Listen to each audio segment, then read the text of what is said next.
Hey everybody, it's Jason McLaren with the Leadership Loading Podcast. And today my guest is Ashton Cantou. She's a professional speaker, certified life coach, and certified leadership coach for high performance. She's a published author and mental health advocate, and her capacity is to serve you with dynamic, or to serve you is dynamic, sorry.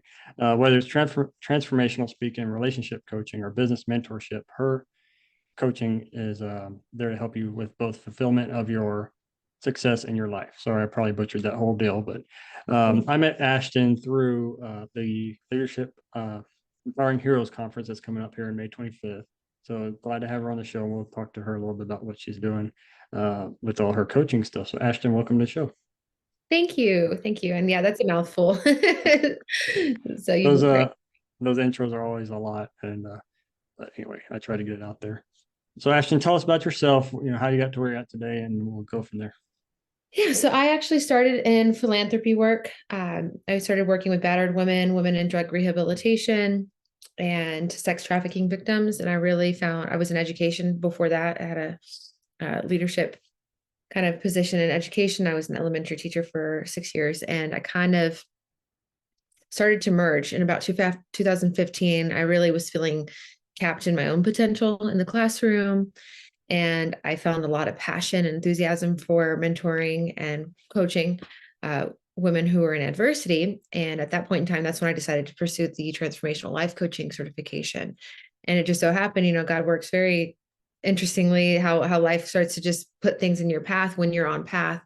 And it just so happened that I got recruited to become a leadership coach for high performance as well. So as I was studying to do the transformational life coaching and practicing that in the non-for-profit space, I was also being trained up in leadership coaching at Coaching Global, and I started coaching and training educators all over North Texas. And then I was like, okay, I can see this, but these are still both not my wheelhouse exactly. So that's when I really decided to, pursue entrepreneurship and um, merge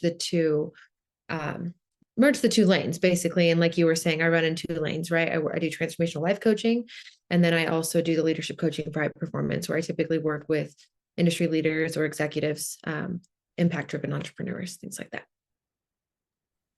And you're an author. Can you tell us about your book? Yeah. So Ross and I actually, my husband Ross, who's going to be the keynote at the conference, we got published in a book that I think would be relevant to your audience. So I'm just going to throw that out there first. It's called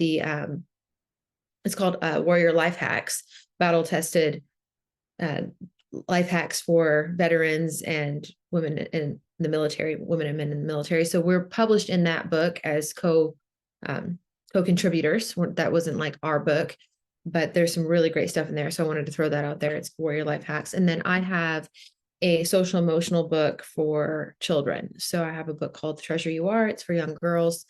It's built around, mental health and positive self-esteem. Awesome. I'll have to check that out for my daughter. She's 7, Yeah. or she's Oh, about to be 7. Yeah. yeah, perfect. It has a little self-love journal that you can get with it too. It's got affirmations, starting to teach them positive mindset early on. Awesome. All right. Mhm. So you kind of transitioned, like you said, from child or elementary teacher to coach. I see that a lot with educational people. Mhm. That's kind of how I got into Go Heroes, and starting Go Heroes is I was getting asked all these questions like, how do I do my resume, and what should I do at this interview, and that sort of thing. And so I said, well, I should just do this instead of repeating the same thing over and over and over. We started this podcast, which is why we're here today. So how is that transition, and what did you face any challenges like getting your certification or anything, and what how'd you overcome those hurdles? For me, I did not take this massive leap of becoming a full-time entrepreneur until 2020 when COVID kind of pushed us all to adapt and pivot. I ran my business part-time for 4 years, and I really built a client base. I really built, worked on my craft. So I did the in-house coaching, the in-house leadership coaching for educators, and I ran with about 14 campuses. I had 240 teams that I was leading. Like I had a beast of a role there. And I think that was just building a capacity in me. So I would say probably the most challenging thing was managing the business and growing and scaling my business while still holding this beast of a role. And I knew that there was a time, and I remember kind of having one foot on the gas, one foot on the brakes because with the business, because I knew there was going to be a time where it was just going to be, the scale would tip. and the business was going to be more than the role that I was filling in the in-house coaching. So I would say one of the biggest challenges was bridging that gap. And then, yeah, taking that full leap in 2020, it was, I think we all did something around a pivot of some kind when COVID hit, but it was a good time for me to do it. The education field had changed. I wasn't able to do the in-house coaching. I was at that time running like 40 workshops a week, or not a week, sorry, a month. So it was just, all that had changed. The things that I loved about the job were kind of shut down. So I was like, all right, this is my sign. This is my time. So pivoting online, because I was doing a lot of in-house coaching, a lot of one-on-one in person, and also a lot of speaking and workshops, and taking the entire business online, also being a military spouse and having to kind of, once again, just live it all through the computer at this point. That's probably been the hard part, because I'm definitely a people person. So just the pivots along the way. Yeah, so you're probably glad that there's a lot more relaxed restriction now we can get in person. I know I've been getting to a lot more in person things also. So Absolutely. We're getting, like, having the conference in person. It's incredible, because sometimes, people just got away from it. And I think we're finally getting back to like the importance and relevance of really connecting in person. Yeah, I think so with Go Heroes, we help leadership, if you want to just excel in your career, but also if you want to start a business. And that's kind of the advice we give. Like you said, let's do it part-time first, make sure everything's going to work all the kinks out, and then blow and go once you get your client base built up. And of course, we started in 2013 as basically event planning, helping people do events and trying to make sure they were safe. And then we pivoted into what we do now. Well, then of course, COVID happened in 2020. We're in the same boat, like you said. Oh, we can't do the events anymore, so let's pivot. And we went virtual, which is when this podcast started in 2020. And then we do a lot of online coaching now. And luckily, we're getting back in person also. So tell us about your mentorship on the business side. Now pivoting into that. So how do you help businesses, or say it's a small business or a veteran or first responder that's starting a business? How, what should they start with? Well, this is going to be a lot of what we get to work through in the workshop, whether someone's going to be a business owner or not. The workshop Vision Driven Living is a lot of the foundational there can be a lot of the foundational principles that I'll be teaching in that workshop that apply to what I'm about to answer your question with, right? It definitely starts with vision. You have to know kind of your end goal, not just 3 months from now, but 3 to 5 years from now. And we've got to start kind of with the big picture and reverse engineer. I always like to start by having people look at their longings and their discontents in their life to gain clarity. If we don't have clarity, there's nowhere to go. So once we have some clarity, we have to build the vehicle to get there, right? And that vehicle consists of boundaries, it consists of habits, it consists of goals, it consists of standards, it consists of structures such as like rituals and routines, daily modes of operation. So really it's customizing and tailoring those things specific, not just to the business, because I always say, you think you're building a business, but your business is building you.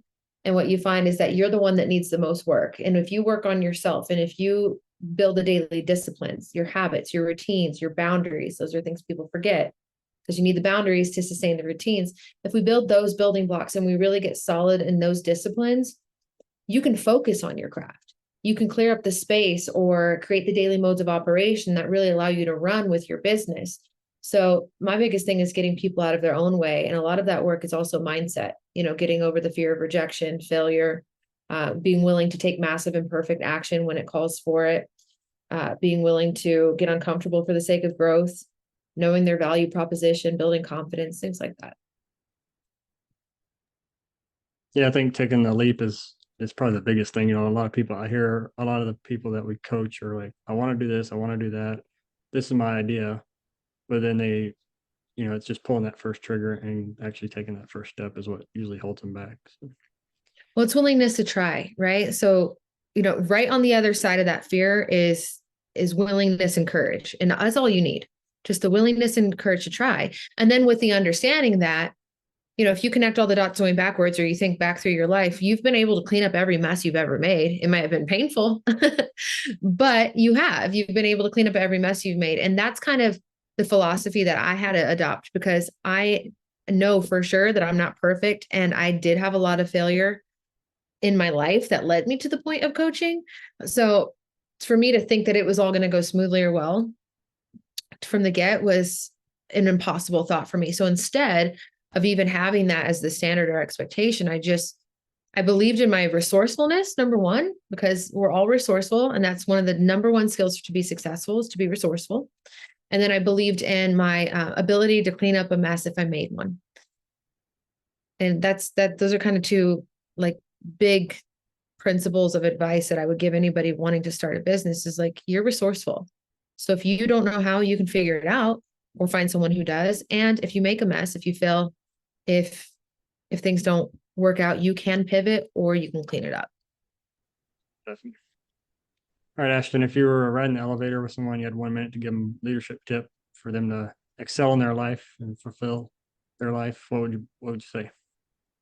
I would say your best stance in leadership is embodied leadership. It's not egoic. It's not coming from direction. It's coming from embodiment, meaning that you are living the example.